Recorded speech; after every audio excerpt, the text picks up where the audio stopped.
מרגישים שלא טוב לכם בבית, מרגישים שהמזל לא לצדכם, חולים לאורך זמן וחסרי אנרגיה, השפע הכלכלי לא ממש דופק לכם על הדלת, המזל אתם מרגישים אולי אפילו נמצא אצל השכן ולא אצלכם. הפונג שווי יכול לתת לכם מענה ברמה של מה ניתן לעשות, מה ניתן לשנות על מנת שהחיים יחזרו למסלול הנכון. שלום, אני שרונה חורי, יועצת ומורה בחירה לפונג שווי ואסטרולוגיה סינית. אני מתמחה בליווי תהליכי בנייה ושיפוצים של בתים פרטיים, עסקים ומוסדות ציבור, ובנוסף אני מעניקה ייעוץ עסקי ואישי בשאלות כגון איזה קריירה או עיסוק לבחור, זוגיות, כניסה לשותפויות, בדיקת זמנים מתאימים לשינויים, רכישות ועוד. פונג שווי או שיטת המיקום, כך אני מעדיפה לקרוא לה, היא למעשה אדריכלות של המזרח הרחוק. מקורה בסין ושורשיה לפני כ-5,000 שנה. הסינים מאמינים שהבית הוא כמו רחם, בית גידול של ממש ולא רק מקום לשים בו את הראש. מכאן החשיבות להתייחס אליו מעבר לחומר הנראה שבו. פונג שווי זה לא רק אווירה, זו השפעה ממשית על ההתנהגות של האנשים. הוא נותן מענה לתקיעויות ולפחדים של אנשים בכל מיני תחומים כמו כסף, בריאות, זוגיות.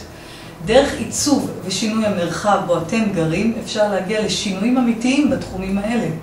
מאחר ופונג שווי דן בסביבה ובבית, אנשים רגישים מאוד להשפעות האנרגטיות של המרחב בבית שלהם. כשהבית לא מתוכנן נכון ברמת היין והיאנג, יש לכך השלכות רבות. לדוגמה, אני אספר לכם סיפור מהעת האחרונה.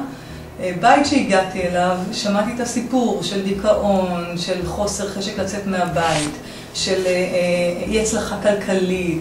הבית היה חשוך, מאוד מאוד מבוכי כזה, מאוד עמוס, חלונות היו מואפלים, אפילו האור לא האיר לנו את הדרך.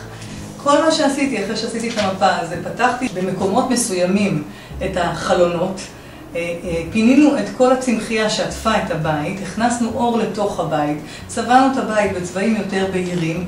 שבוע או שבועיים אחר כך, כשפגשתי את הלקוחה שלי, המצב היה ב-180 מעלות שונה ממה שכשפגשתי אותה.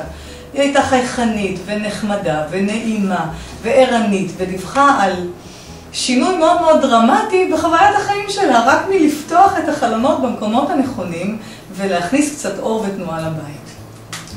אז משהו חשוב וקטן לסיום. אני רוצה שכולכם תצאו מכאן עם טיפ חשוב. לפי תפיסת הפונג שווי, המקום הכי חשוב בבית שלכם הוא לא הסלון, הוא לא המטבח, כפי שרובכם בטח יענו לי, אלא חדר השינה שלכם.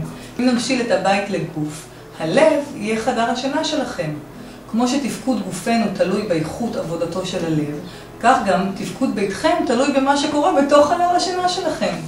לכן עליכם לתת חשיבות עליונה ביצירת המרחב המקודש לזוגיות שלכם. השפע, או לפי הסינים משולש השפע, כולל בתוכו בריאות, זוגיות וכסף. האחד, אם תחשבו על זה, לא יכול לחיות ולא שווה כלום ללא אחר. אנחנו מוציאים על הבית שלנו אלפי ומאות אלפי שקלים על חומרים, ברזים ומכשירים. מה שאני מוכרת קשור לחיים שלכם, לרווחה שלכם, להצלחה שלכם ולאהבה שלכם. הידע שלי משנה חיים.